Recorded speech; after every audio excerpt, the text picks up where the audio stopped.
پاکستان میں چونکہ اس کا ایک امپریشن برا ہے، پاکستان میں جس کا برا امپریشن ہے وہ ہے اسپرچویلٹی کا، کہ کیا جو شرح صدر ہوتی ہے اس کو اس کی ایک تسلسل، اس کو آپ کہہ سکتے ہیں کہ وہ تصوف کا ایک وہ ہوتا ہے، ایک شکل ہے.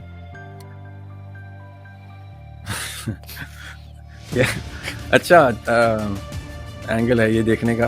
اس اسٹیٹ کو اسٹیبلش کرنے کے تمام چارٹر تک دیا ہے. سورہ شورا جو ہے خوبصورت چیپٹر ہے قرآن پاک کا، لوگ اس کو جس سے ہم ڈیموکریسی نکال لیتے ہیں، ورڈ ٹو ورڈ ٹرانسلیٹ کر کے جس سے ہم ڈیموکریسی نکال لیتے ہیں.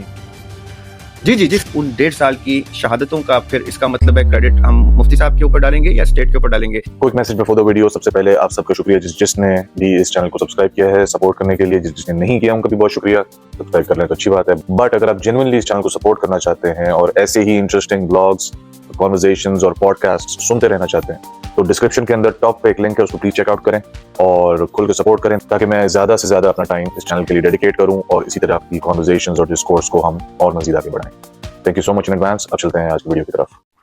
جی السلام علیکم ایوری ون. آج میں جس شخصیت کے ساتھ موجود ہوں ان کی بڑی انٹرسٹنگ کانورزیشنز ہیں جس کو میں سنتا رہا ہوں کافی پچھلے عرصے سے میں نے، اور اسی سے انسپائر ہو کے میں نے سوچا کہ ان کو انوائٹ کروں اپنی پوڈ کاسٹ پہ. آج کچھ کرنٹ ایشوز ہیں اور کچھ فلسافیکل ایک دو آئیڈیاز ہیں جس کو میں چاہ رہا تھا کہ ذرا ڈیٹیل میں ڈسکس کیا جائے.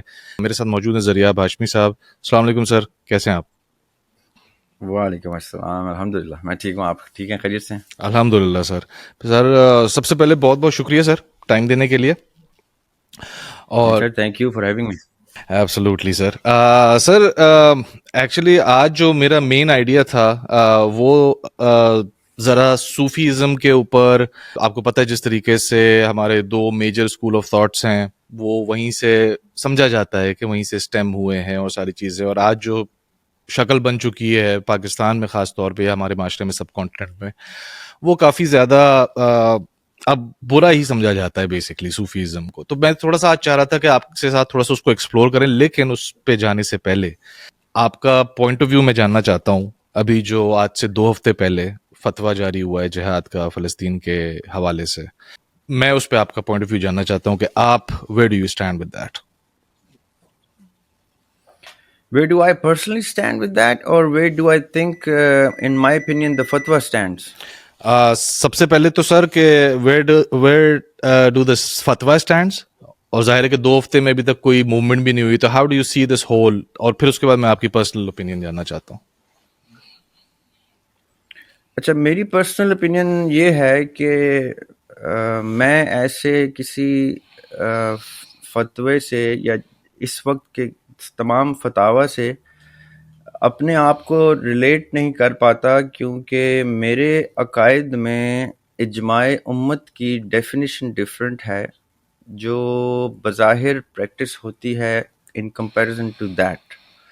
میں فتاوی کو تب بائی ڈیفینیشن ایکسیپٹ کرتا ہوں ذاتی طور پہ جب فتاوی اجماع امت کی اس پروسیس پہ آتے ہوں جس پہ اجتہاد لاگو ہوتا ہو. یعنی میں اس دور کے فتوے کو اجتہاد کا قانون سمجھوں گا. اگر اجتہاد نے کوئی چیز صادر کی ہے فتوے کی صورت میں، تب وہ امت کے اوپر انفورس ہوگی. انفورس کرنا مفتی کا کام نہیں ہے، اس کا کام ہے فتویٰ دینا. انفورس کرنا مجتہد کا یا اجتہاد کرنے والوں کا کام نہیں ہے، کیونکہ ان کا کام ہے امت کو یکجا کرنا. انفورس کرنا اسٹیٹ کا کام ہے، اور وہ اسٹیٹ بائی ڈیفینیشن ایگزسٹ نہیں کرتی جو ہمارے فتاوی کو لا انفورسمنٹ لیجسلیشن کی طرح انفورس کر کے اس کو اس کی یوٹیلیٹی پریکٹیکل کر پائے. آج سے نہیں، مدت سے. اس لیے میرے ساتھ اس کا ریلیشن شپ نہیں بنتا. یہ میرا personal one side of the answer to your question ہے. اوکے. دی ادر سائڈ، میں نے اسی میں کوشش کی کہ میں یہ بتا دوں کہ میرے نزدیک اس فتوے کی ویلیو اس مدرسے سے ریلیٹڈ یا ان اشخاص سے ریلیٹڈ ہو سکتی ہے جو اس مفتی صاحب کو کی فقہ کے اوپر اپنے پریکٹس کو ترتیب دیتے ہیں. میں سمجھ سکتا ہوں کہ ان کے لیے یہ فتویٰ ویلیبل ہے اور اس کی یوٹیلیٹی ہے. جو اس سے ریلیٹڈ نہیں ہیں ان کے لیے اپنے مفتی کی ویلیو ہے. دس از ویئر اجتہاد بائی ڈیفینیشن کلیپسز بیکاز اجماع امت بائی مینز آف فتویٰ بھی ایگزسٹ نہیں کر رہے. مفتیان کی آپس میں یونٹی نہیں ہے. ایک مفتی ہی پیرلل میں اس فتوے کو نگیٹ کرنے کے لیے علی اعلان تیار ہیں اس وقت کہ ہم اس فتوے کو وہ ویلیو نہیں دیتے, ورنہ ان کے دیگر فتاویٰ کو بھی انفورس کرنا واجب ہو جائے گا ان کے اوپر. اگر وہ اس وقت ان کے جہاد کے فتوے کے ساتھ یونائٹ ہوں گے تو اس کو مشروط بنیادوں پہ یونائٹ کرنا پڑے گا ان کو. مثال کے طور پہ اگر یہ علماء دیوبند ایکچولی دارالعلوم کراچی کے ہیں, ہمارے مفتی تقی عثمانی صاحب, یہ وہ مدرسہ ہے جو ان کے والد صاحب شفیع عثمانی صاحب نے بنایا تھا پاکستان میں. جب یہ پارٹیشن کے بعد مائیگریٹ ہوئے ہیں دیوبند سے جتنے بھی علماء, وہ پھر دارالعلوم دیوبند سے ایسوسیشن کے ساتھ درس نظامی کو ہی اپلائی کرتے ہیں دارالعلوم کراچی میں, اور وہی جامعہ بنوریا میں بھی اسی کورس کو انکارپوریٹ کیا جاتا ہے, جو دونوں بنیادی طور پہ مختلف مدارس ہیں لیکن ایک ہی اسکول کو فالو کرتے ہیں.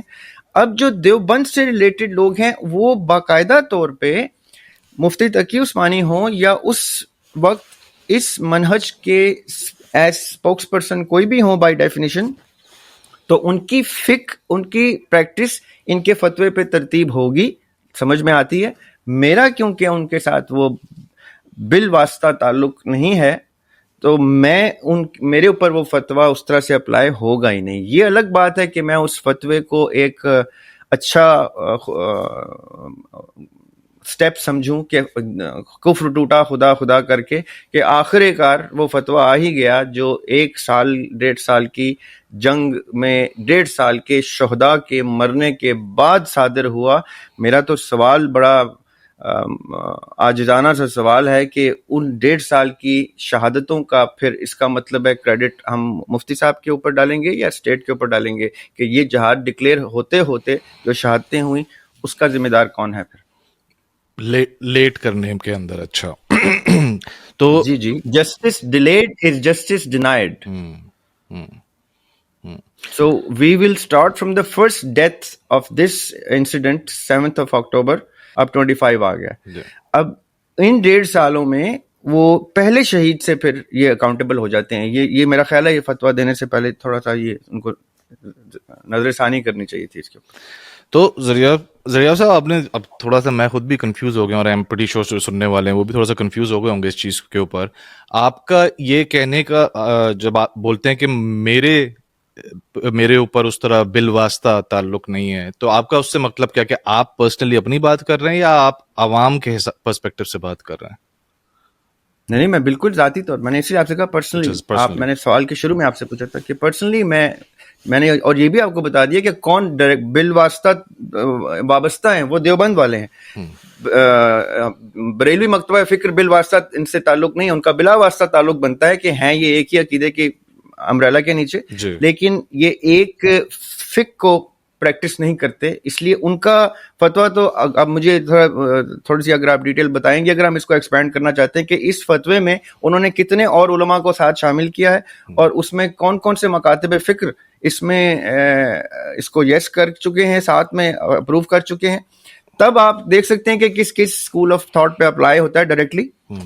ادروائز انڈائریکٹلی یہ مسلمانوں پہ اپلائی ہوتا ہے. اور مفتی تقی عثمانی کی ماشاءاللہ پوری عرب ورلڈ میں بڑی اسٹینڈنگ ہے اور باقی دیگر اسلامک کنٹریز میں بھی. تو اس فتوے کی ویسے بہت ویلیو ہے اس on the face of it, but آپ دیکھ ہی لیں کتنا ٹائم ہو گیا ہے, 2 ہفتے ہو گئے اب ان کے پاس. میرا خیال ہے شاید یہ انڈیا کو تھینک یو کرنا چاہیے پھر پاکستان کو کہ ادھر سے ایک اور مارچ کھول دیا تو ادھر جنگ کرنے کی ضرورت نہیں پڑے گی. بہانہ مل گیا ہمارے پاس کہ ادھر سے فرنٹ کھلی ہوئی ہماری, ہم ادھر نہیں جا سکتے. فتویٰ آپ کا بجا لائیں. ابھی میں پہلگام والے ٹاپک پہ ایکچولی آؤں گا اس کے ساتھ ساتھ ہی, بیکاز وہ سملر لائنز ڈومین کا ہے. لیکن یہ کہ اچھا ذریعہ صاحب, یہ اب آپ نے اپنا ایک پرسنل اوپینین بتا دیا, اور اچھا میں آپ نے وہ مجھ سے پوچھا تو اس کے اندر اپیرنٹلی شیعوں کو ہٹا کے تمام مکتب فکر اپیرنٹلی جو آن دا فیس آف اٹ نظر آتا ہے کہ وہ سب. اچھا کیوں اہل تشیع نے اپروو نہیں کیا یہ فتویٰ؟ وہ میں بتاؤں کیوں نہیں کیا, میں اس کی بھی وجہ بتایا تھا. کیونکہ انہوں نے اس فتوے کی ضرورت نہیں سمجھی تھی. انہوں نے تو 7 اکتوبر سے ان کا ساتھ دینا شروع کر دیا تھا. انہوں نے بغیر فتوے کے جہاد کیا.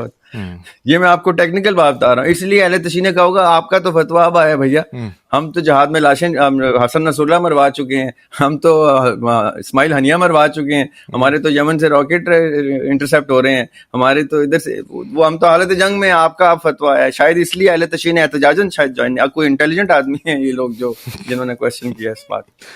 وہ اس لیے اپنا وہ کنیکٹ بھی ایران کے ساتھ کرتے ہیں, تو اپیرنٹلی ہو سکتا ہے کہ وہ اس حساب سے سوچ رہے ہوں کہ ہم تو آلریڈی کودے ہوئے ہیں.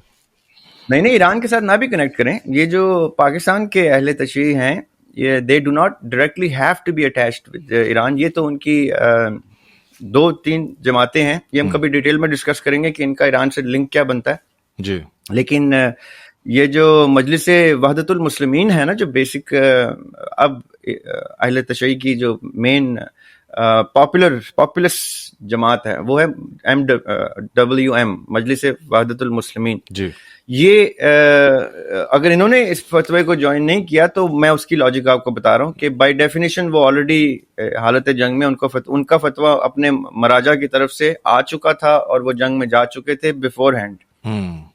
اس لیے most probably they kept themselves away from this. اور سیکنڈلی بائی ڈیفینیشن پاکستان کی اسٹیٹ جو ہے وہ ان سب کو انڈیپینڈنس دیتی ہے, ود ان دیئر آٹونومس رکھتی ہے ریلیجس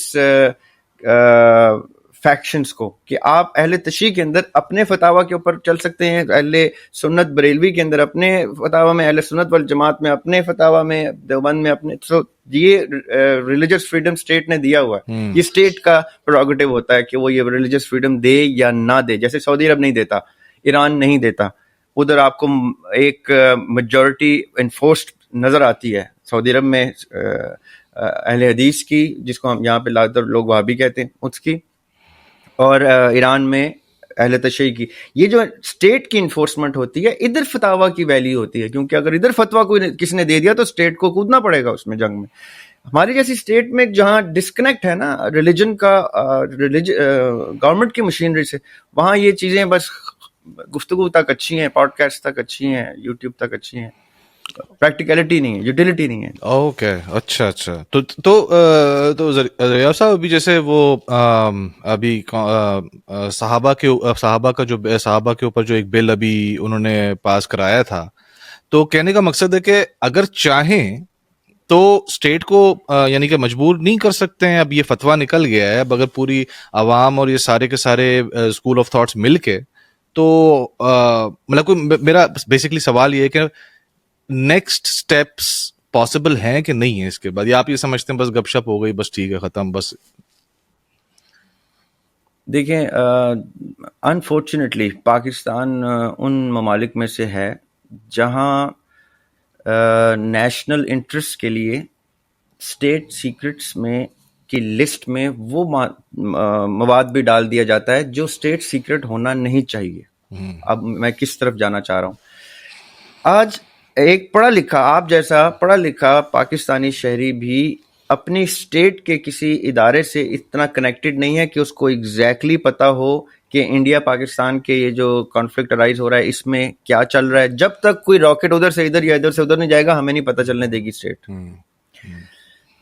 پھر پاکستان کا اس 1.5 سال کے اندر فلسطین کے اور اسرائیل کے ساتھ کیا سٹینس ہے, گورنمنٹ نے ایک رتی برابر وہ پتہ چلنے نہیں دی. کوئی آفیشیل ایسا چینل پورٹل نہیں ہے جہاں سے اسٹیٹ اپنے باشندوں کو باخبر رکھے کہ یہ ہمارا سٹینس ہے, یہ ہماری ایکٹیویٹیز ہیں, اور اس کے پیچھے یہ فلاں نیشنل انٹرسٹ چھپا ہوا ہے, اس لیے ہم آپ کو بتا رہے ہیں. اس سے زیادہ ہم آپ کو نہیں بتا سکتے اس کی ڈیٹیلز, کیونکہ وہ اسٹیٹ سیکرٹس کی ڈیفینیشن میں آ جاتے ہیں.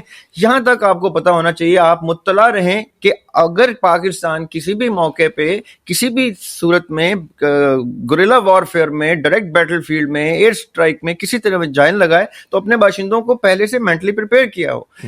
یہ تب پاسبل ہوتا ہے جب آپ نے باقاعدہ ایک باپ کی طرح اسٹیٹ نے اپنے باشندوں کی پرورش کی ہو, اور باپ جانے سے پہلے محاذ پہ یا دنیا سے جانے سے پہلے تیار کر کے جائے اپنے بچوں کو کہ this is what you're looking at children, so the minute I pass away this is how you're going to manage things, جیسے اصولاً ہونا چاہیے. یہ جو اتنے بڑے بڑے ڈسکنیکٹس ہیں ہمارے, اور اتنا انتشار ہے تخیل کا انتشار ہے جو آپس میں، وہ ٹوٹی پوٹی اسٹیٹس میں یہ گفتگو مجھے نہیں سمجھ آتی کہ اس کی کوئی پریکٹیکل ویلیو بھی ہے جو ہم کر رہے ہیں اس گفتگو کی. یہ ہم ڈرائنگ روم ڈسکشنز ہیں، یہ they do not practically apply on states like Pakistan. We can talk about better civilizations for that. صحیح ہے، صحیح ہے. اچھا چلیں اس سے اب آگے بڑھتے ہیں. ذریعہ صاحب، اب جو مین ٹاپک تھا اس پوڈ کاسٹ کا، جو کہ میں تھوڑا صوفیزم کے اوپر آنا چاہتا ہوں اور سمجھنا چاہتا ہوں آپ سے، کیونکہ ابھی تک جتنی بھی آپ کو پتہ ہے، جتنا بھی فرقے بنے ہوئے ہیں پاکستان کے اندر جو بھی ہیں، وہ سارے کے سارے کہ جی چشتی رسول اللہ ہو گیا، تو تھانوی رسول اللہ ہو گیا. اب اس کی ظاہر ہے کہ پوری ایک ڈیٹیل ہے پیچھے ساری. سب سے پہلے آپ یہ بتائیے سر کہ صوفیزم ہوتا کیا ہے؟ سب سے پہلے تو یہاں سے تھوڑا سا میرے لیے بھی، میری انڈرسٹینڈنگ کے لیے بھی اور میری آڈینس کی بھی. اچھا دیکھیں، جیسے ایک مذہب وہ ہوتا ہے جو کتاب میں ہوتا ہے، چاہے وہ گیتا کا مذہب ہو، چاہے وہ گرنتھ کا ہو، چاہے وہ اولڈ ٹیسٹمنٹ کا ہو، نیو ٹیسٹمنٹ کا ہو، قرآن پاک کا ہو.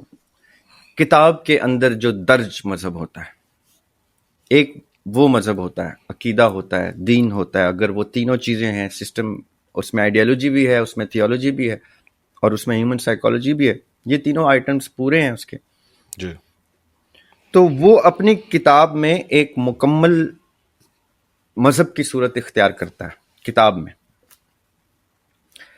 اور ایک مذہب ہر وقت اس کتاب کے ارد گرد ہوتا ہے جو اس کتاب کو ماننے، سمجھنے اور عقیدت کرنے والے اس کو پریکٹس کی صورت میں نمایاں کرتے ہیں.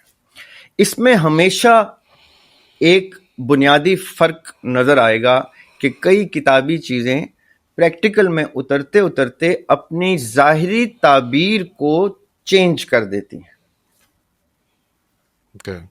مثال کے طور پہ ہم کہیں کہ ہر مذہب ایک خلائی گفتگو سے شروع ہوتا ہے کہ آسمان سے کوئی چیز اتری، مخلوق اتری، کوئی فرشتہ اترا. یہ ہر مذہب کا ایک کامن گراؤنڈ ہے، اس لیے میں اس کی اگزامپل دیتا ہوں. جی. تو پریکٹیکلٹی میں ایسا کچھ دیکھنے کو نہیں ملتا. اب میں ظاہر کی بات کر رہا ہوں، کرنٹ ایرا، اس حال کی بات کر رہا ہوں. اس حال کی بات نہیں کر رہا ہوں جب ہمارا ماضی ہے جو کتابوں میں درج ہے. اس وقت ہمارے مذہب کی تمام مذاہب کی ایک سرٹن انویزیبل ریئلٹی ہے جو ماننے والوں کے لیے ریئل ہے بٹ ان کے لیے پریکٹیکل نہیں ہے. جب یہ ڈسکنیکٹ آتا ہے مذہب کی غیب کی گفتگو کا، مذہب کی پریکٹیکل یوٹیلیٹی کا، پریکٹیکل ویزیبلٹی کا، تو یہاں پہ ایک گیپ جنریٹ ہوتا ہے جس کو ہم اردو میں ابہام یا انگریزی میں ایمبیگوٹی کہہ سکتے ہیں. یہ جو ایمبیگوٹی ہے یہ جنم دیتی ہے کس چیز کو؟ فکر کو، سوچ کو، کہ اچھا اگر ایسا نہیں ہے تو پھر ویسا ہوگا، ایسا نہیں ہے، نہیں نہیں نہیں نہیں آپ غلط سوچ رہے ہیں، ایسا نہیں، یہ ایسا. اس میں مباحثے جنریٹ ہوتے ہیں اس تعبیر کے جو اس قرآن کی آیت یا بائبل کی آیت یا گیتا کے شلوک جب ٹرانسلیٹ ہوتے ہیں، انٹرپریٹ ہوتے ہیں انسان کی زبان سے، تو وہ اس غیب کو اپنی اپنی امیجنیشن کی بیس پہ ایک شکل کی صورت میں بیان پہ لے کے آتے ہیں اور عمل میں لے کے آتے ہیں. یہاں پہ دو مذاہب نمایاں ہو جاتے ہیں، ایک کتاب کا مذہب اور ایک عمل کا مذہب. اب عمل کے مذہب میں ویرائٹی ایگزسٹ کرنا شروع کر دیتی ہے، کیونکہ وہ جیسے ہی سپریڈ ہوتا ہے تو چائنیز وسپر کی طرح اس میں بہت سے یہاں سے پہنچتے پہنچتے دوسرے علاقوں اور پھر دوسرے ملکوں اور دوسرے کانٹیننٹس تک وہ ایک اور شکل اختیار کرتا ہے اپنے کلچرل ٹرانزیشن کی وجہ سے، کیونکہ ایک کلچر سے دوسرے کلچر میں بات ٹرانسلیٹ ہوتے ہوئے کوئی اور رنگ لیتی ہے، کرتے کرتے کرتے کرتے ایک ایسی صورت اختیار کر لیتا ہے جو صورت اپنی اوریجنیلٹی سے لائٹ ایئرز اوے ہوتی ہے. اس میں کوانٹم لیپس کا سے چینج ہو رہا ہوتا ہے مذہب. یعنی میں آج کا مسلمان اٹھا کے آقا علیہ السلام کے دور میں رکھ دوں تو شاید اس کو سنسار بھی کر دیا جائے, اس کو چوک پہ پھانسی پہ لگا دیا جائے کہ یہ کس قسم کا تم بندہ مسلمان کہہ کے ہمارے سامنے لے آئے ہو. صحیح بات ہے, یہ تو بالکل ایبسولوٹلی. کیونکہ جو ہمیں ہسٹری میں مسلمان دکھائی دیتے ہیں وہ پریزنٹ کے مسلمانوں کے خلاف ہی تو ان کی تحریک تھی. اب میں یہ آپ سے کیوں کہہ رہا ہوں, یہ جو سفر ہم نے طے کیا ہے فکر کا, سوچ کا, یہ جس ایمبیگوٹی میں ہم نے ٹریول کیا ہے, اس ایمبیگوٹی کو میری ذاتی سمجھ بوجھ کے مطابق ان باطنی علوم کا ظاہر کہتے ہیں جو ہسٹری کی وجہ سے بھی باطن ہے. مجھے تو نہیں پتا نا, میں کتاب میں ہی دیکھ کے ہسٹری پڑھ سکتا ہوں, میری تو نظر سے اوجھل ہے, باطن ہے جی. اسی طرح میری کتاب میں جو غیب کے علوم ہیں اس کی تعبیر میرے لیے باطن ہے, وہ میں ظاہر میں لاتا ہوں. تو زریاب ہاشمی اس کی کوئی تعبیر سناتا ہے, باسط ان کی کوئی اور تعبیر سناتا ہے, تو زید کوئی اور سناتا ہے, تو بکر کوئی اور سناتا ہے, تو عثمان کوئی اور سناتا ہے, علی کوئی اور سناتا ہے. This is how the variation of the interpretation of a theory changes into practicality. This is how I see it. اس لیے میں اس کو باطنی علوم کہتا ہوں, hidden knowledge. اب ہڈن نالج زریاب ہاشمی کے لیے کچھ اور ہے, ہڈن نالج غزالی کے لیے کچھ اور ہے, ابن رشد کے لیے کچھ اور ہے, ابن خلدون کے لیے کچھ اور ہے. یہ ویریشن ہے جو ہر شخص نے اپنے اپنے رنگ میں نمایاں کی. اس کو پھر آج کے دور میں تصوف کی باقاعدہ اصطلاح کی صورت میں ہم نے ایجاد کر لیا. صوفیزم, اسپرچولزم, یا اور کیا نام ہے آج کل اس کے, بہت سے یعنی ہم نے اصطلاحات رکھی. لیکن جو چیز بھی باطنی علوم کے اوپر مبنی ہے میں اس کو دو صورتوں میں تقسیم کرتا ہوں. ایک میرا باطن میرا نفس ہے جو میری آنکھوں سے اوجھل ہے, اور ایک میری باطن میری روح ہے جو میری آنکھوں سے اوجھل ہے. ان دونوں کا جب میرے ساتھ کنیکشن اسٹیبلش ہوتا ہے تو میرے باطنی علوم ٹرانسلیٹ ہوتے ہیں میری زبان میں, جیسے ابھی آپ کے سامنے, پھر میرے عمل میں, جیسے میری فیملی کے سامنے.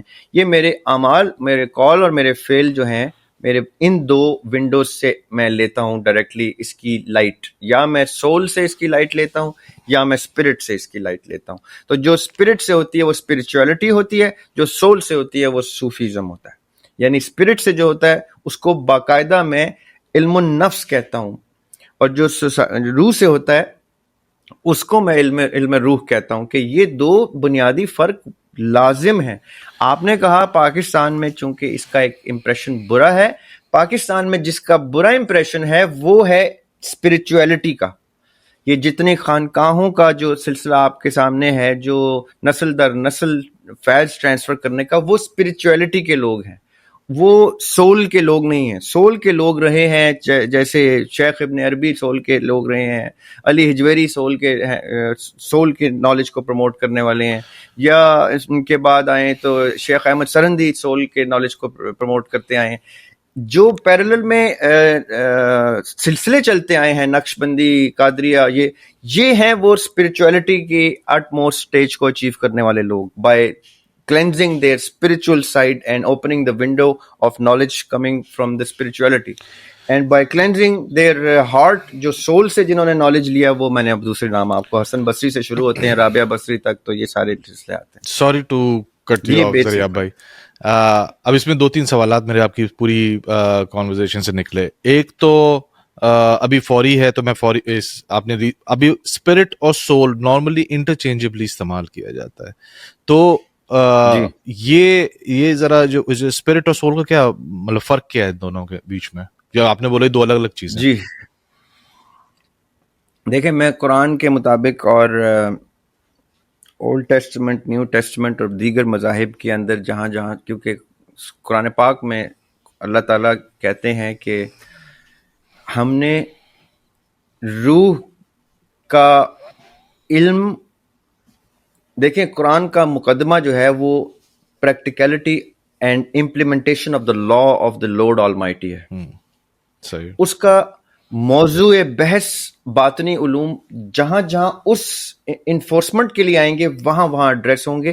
باقاعدہ باطنی علوم کی کتاب قرآن نہیں ہے. یہ قرآن نے بتایا ہے کہ روح کے بارے میں نے تمہیں کم علم دیا ہے کیوں؟ اس کی وجہ مفسر بتائے گا، مبلغ بتائے گا کیوں، کیونکہ وہ ایکسیس کرنا آپ کا کام ہے، وہ اللہ تعالیٰ کا کام نہیں ہے کہ آپ کو وہ بتائیں کہ وہ روح کا پروسیس کیا ہے. اللہ تعالیٰ نے جو کام قرآن کے ذمہ لگایا ہے اور قرآن والوں کے ذمہ لگایا ہے وہ enforcement of system of justice کا لگایا ہے. اس لیے قرآن سارا جو ہے وہ شریعت کے نفاذ کی اور نظام کی گفتگو کرے گا کہ کیسے میں نے 1.25 لاکھ انبیاء در انبیاء ایک کے بعد ایک کتاب در کتاب اپنا سسٹم آف جسٹس انفورس کرنے کا تمہیں حکم دیا. اس کی ہسٹری بھی بتائی، اس کا فور گراؤنڈ بھی بتایا، بیک گراؤنڈ بھی بتایا.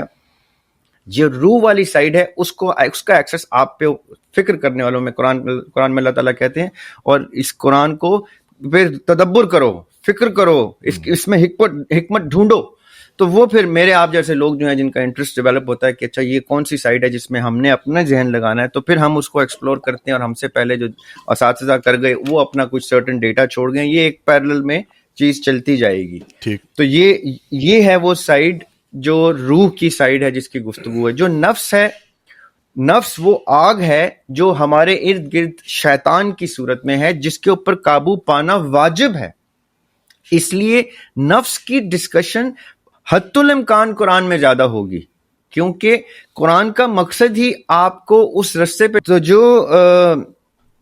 روح ہے آن دی ادر ہینڈ، روح آپ کا وہ قرآن کے مطابق، بائبل کے مطابق، گیتا کے مطابق وہ ایسپیکٹ ہے جو ڈائریکٹلی ڈیوائن ایلیمنٹ ہے، جو انسان کو اس لمحے تمام مخلوقات میں جو اس سے بہتر سو کالڈ مٹیریل سے بھی تشکیل دی گئی تھیں، بقول ابلیس کے فار انسٹنس کہ میں تو آگ سے بنا ہوں، یہ مٹی سے بنا ہے.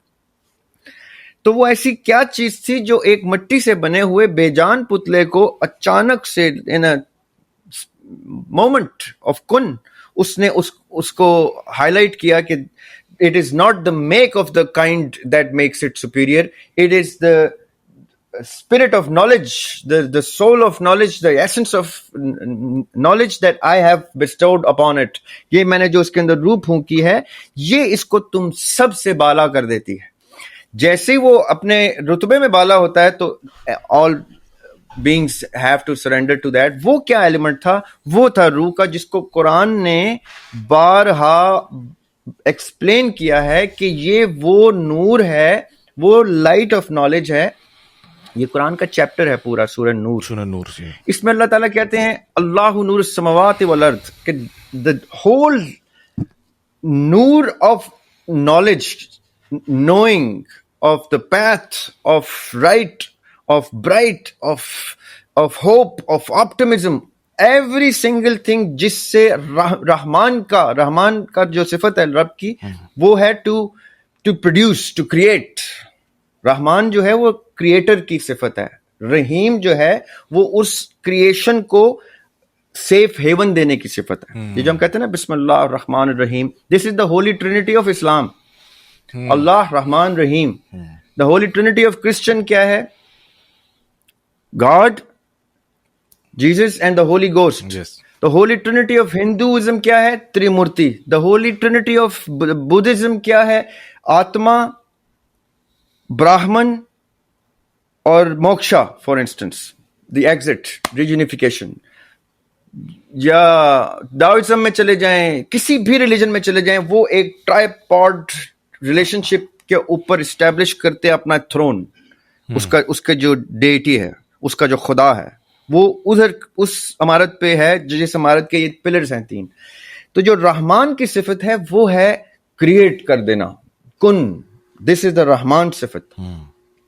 یہ صفت اللہ تعالیٰ نے روح کے ٹائم پہ جب انسان کو روح عنایت کی ہے تو وہ کریٹر صفت دی ہے اس کے اندر. دس از وائی وی کریٹ. ہم کبھی اسکیچ بناتے ہیں، کبھی سوچ بناتے ہیں، کبھی شعر بناتے ہیں، کبھی بلڈنگ بناتے ہیں، کبھی کیا بناتے ہیں.